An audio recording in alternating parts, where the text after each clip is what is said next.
কোরবানির ভুঁড়ি আমার মা একেবারে প্রসেসিং করে আমার কাছে পাঠিয়ে দিয়েছে।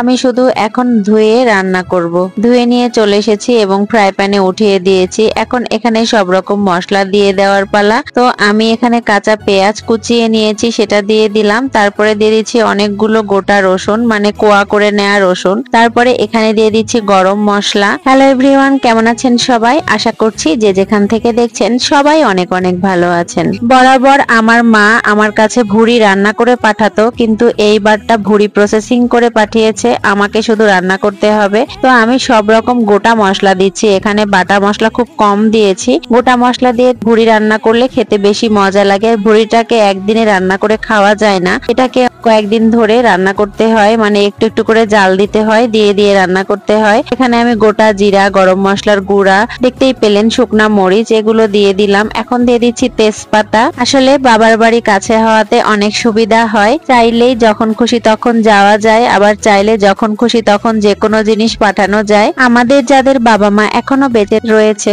সবাই বলি আলহামদুলিল্লাহ, বাবা মার জন্যই আজকে পৃথিবীটা এত সুন্দর আর আমাদের জীবনটা এত সুন্দর। যাদের বাবা মা নেই তারা জানে কতটা কষ্টে তাদের দিন কাটাতে হয়। আর বাবা মার পরে এই পৃথিবীর বুকে যদি কেউ আপন হয়ে থাকে সে হচ্ছে হাজবেন্ড। মেয়েরা যেমন বাবা মার বাড়িতে বাবা মার কাছে রানী হয়ে থাকে, হাজবেন্ড যদি ভালো হয় তাহলে সে মেয়েরা বাবা মার কাছ থেকে হাজবেন্ডের বাড়িতে আসার পরে হাজবেন্ডের কাছেও রানী হয়ে থাকে। যেমনটা আমি আমার হাজবেন্ডের কাছে একেবারে রানীর মতো থাকি। যদিও আমার হাজবেন্ড খুব বড়লোক না, গরিব মানুষ, তারপরেও যতটুকু সামর্থ্য আছে ততটুকু দিয়েই আমার হাজবেন্ড আমাকে রানীর মতো করে রাখার চেষ্টা করে। আর আমার হাজবেন্ডের পছন্দের খাবারের মধ্যে খাবার হচ্ছে এইটা একটা, সেটা হচ্ছে গরুর ভুঁড়ি। সে খুব পছন্দ করে এই খাবারটা, এবং গোটা মশলা দিয়ে রান্না করলে তো কোনো কথাই নাই। তো তার পছন্দ মতোই আমি আজকে ভুঁড়ি রান্না করছি, সব রকম ময় মশলা দিয়ে খুব সুন্দরভাবে হাত দিয়ে মাখিয়ে নিচ্ছি। হাতে মাখানো সব তরকারি কিন্তু অনেক মজাদার হয়। আমি কিন্তু একটা সময় কোনো রকম রান্নাই পারতাম না, যেহেতু আমি আমার বাবার বাড়িতে কোনো কাজই করতাম না, সেহেতু হাজবেন্ডের বাড়িতে আসার পরে কোনো রান্নাই পারতাম না। পরিবেশ পরিস্থিতিতে পড়ে আস্তে আস্তে সব রকম রান্না এখন শিখে গেছি।